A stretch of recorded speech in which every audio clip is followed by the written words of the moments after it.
Royal Enfield Bharat की सबसे शानदार बाइक ब्रांड है, जिसकी सालाना रेवेन्यू लगभग $1.1 बिलियन से ज़्यादा है। मगर ब्रांड की सफलता को देखकर आप कभी ये अंदाज़ा नहीं लगा सकते कि ये कंपनी एक बंद पड़े वेयरहाउस से चालू हुई थी, जहाँ केवल साइकिल और मशीन पार्ट्स बनते थे। इतिहास में इसी कंपनी ने उस वक्त की सबसे बड़ी आर्मी, द ब्रिटिश आर्मी के लिए राइफल पार्ट्स से लेकर बाइकें बनाई। मगर हमेशा से इसका इतिहास इतना सुनहरा नहीं था। एक वक्त ये कंपनी लगभग बैंकरप्ट और बंद होने की कगार पर खड़ी थी। जानेंगे रॉयल एनफील्ड की पूरी कहानी इस वीडियो में। ये कहानी शुरू होती है इंग्लैंड के एक छोटे से शहर से। ये वो वक्त था जब दुनिया इंडस्ट्रियल रिवॉल्यूशन के एक नए दौर में अपने कदम रख रही थी। वक्त था 1891। जॉर्ज टाउनसेंड ने एक छोटी सी वर्कशॉप में साइकिल और मशीन पार्ट्स बनाने की शुरुआत की। ये बस एक सपना था, कुछ नया और कुछ बेहतर बनाने का। इसी बीच करीब 1893 में ब्रिटिश आर्मी ने उनसे कांटेक्ट किया और उनसे राइफल पार्ट्स बनाने की मांग की। इसी कॉन्ट्रैक्ट की वजह से कंपनी को उनका नाम मिला, एनफील्ड मैन्युफैक्चरिंग कंपनी लिमिटेड, और उनका slogan made like a gun.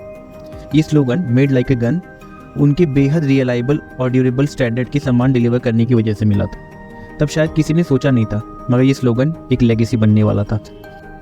फिर आया साल 1901, वो साल जब रॉयल एनफील्ड ने अपनी पहली मोटरसाइकिल बनाई। क्योंकि ये कंपनी पहले से ही साइकिल और मशीन पार्ट्स बना रही थी, तो जॉर्ज ने सोचा क्यों ना साइकिल फ्रेम में एक छोटा सा इंजन लगाएं और देखें क्या होता है। ये उस वक्त के हिसाब से एक अजीब एक्सपेरिमेंट था, लेकिन डेयरिंग कदम भी।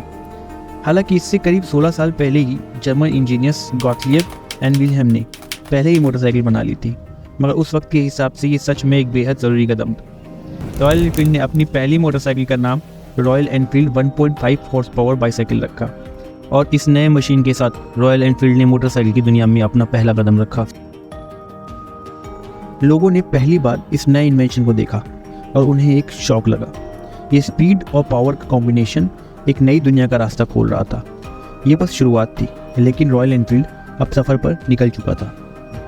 फिर आया साल 1914 और दुनिया गवाह बनी पहले विश्व युद्ध की।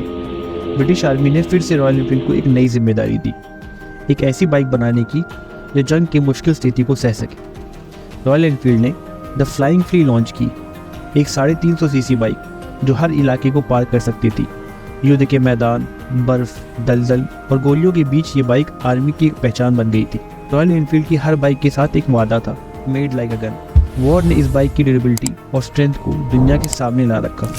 वॉर ने इस मशीन को और ज़्यादा लोकप्रिय बना दिया, और रॉयल एनफील्ड की बढ़ती कामयाबी अब केवल ब्रिटेन तक ही सीमित नहीं रही। 1955 में रॉयल एनफील्ड की भारत में एंट्री होती है। ब्रिटिश आर्मी के बाद अब इंडियन आर्मी को एक ऐसी बाइक की ज़रूरत थी जो देश के ऊंचे पहाड़ों, कठिन रास्तों और कठोर मौसम का सामना आसानी से कर सके। और यहाँ शुरुआत हुई एक नए सफ़र की, जब रॉयल एनफील्ड ने भारत में अपने कदम बुलेट 350 के साथ रखे, और देखते ही देखते ये हर हिंदुस्तानी का सपना बन गई। इसकी ये आइकॉनिक आवाज़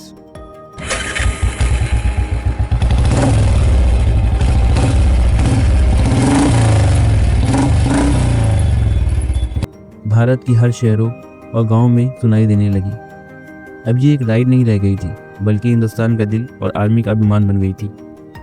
कई दशक राज करने के बाद आता है साल 1980। ये वो साल था जब जापानी बाइक ने भारत में अपने कदम रखे, जो कि लाइट वेट, फ्यूल एफिशिएंट और फास्टर मशीन लेकर आए थे। रॉयल एनफील्ड अपने पुराने डिज़ाइन और वेट के साथ धीरे धीरे मार्केट में पीछे रहने लगी। लग रहा था ये कहानी शायद यहीं ख़त्म होने वाली थी। एनफील्ड की कम बिक्री और कंपनी के बंद होने का खतरा दोनों ही एक चिंताजनक स्थिति बन चुकी थी।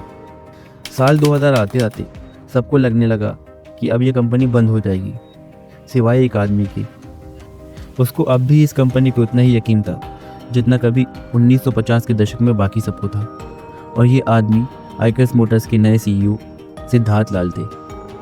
सिद्धार्थ का सपना था रॉयल एनफील्ड को वापस से अपने शानदार दिनों में लाने का, लेकिन नए ज़माने का टच देकर उन्होंने अपनी टीम के साथ दिन रात एक कर दिया और रॉयल एनफील्ड को रिवैम्प करने की सोचा, एक ऐसी बाइक के साथ जो हेरिटेज और मॉडर्निटी का परफेक्ट कॉम्बिनेशन हो। और तब आई क्लासिक 350, वो बाइक जिसने नए डिज़ाइन और वही पुरानी दमदार आवाज़ के साथ बाइकर्स के दिल में जगह बना ली। ये रॉयल एनफील्ड का पुनर्जन्म था। हर राइडर ने फिर से वही दम और एक्साइटमेंट महसूस किया और देखते ही देखते ये वापस से एक लेगेसी बन गई। आज रॉयल एनफील्ड सिर्फ भारत तक ही सीमित नहीं रही, ये दुनिया भर में फैल चुकी है। आज रॉयल एनफील्ड के शोरूम लंदन, टोक्यो, अमेरिका और एशिया के कई बड़े शहरों में हैं। आज रॉयल एनफील्ड दुनिया भर के 60 से ज़्यादा देशों में बिकती है और एक इंडियन ब्रांड होने के साथ ये एक ग्लोबल प्राइड बन चुकी है। आज भी रॉयल एनफील्ड हर नए सफ़र के लिए नए मॉडल लॉन्च कर रही है। हिमालयन और मीटियोर जैसे मॉडल परफेक्ट है एडवेंचर के लिए, शॉटगन जैसे मॉडल एक परफेक्ट क्रूज़र बाइक है, क्लासिक और हंटर जैसे मॉडल डेली परफॉर्मेंस और कंफर्ट के लिए, कॉन्टिनेंटल जीटी जैसे मॉडल पावर के लिए। ये नए मॉडल्स नए सफ़र और नए रास्ते खोल रहे हैं जो हर एक राइडर के लिए एक नए एक्सपीरियंस का वादा है। ये कहानी यही ख़त्म नहीं होती, ये एक सफ़र है, एक जज्बा जो हर राइडर के साथ और मजबूत होता है। ये सफ़र कभी नहीं रुकता क्योंकि रॉयल एनफील्ड सिर्फ एक बाइक नहीं है, ये एक जर्नी है। ये कहानी हर नए कदम पे नई शुरुआत लेकर आती है।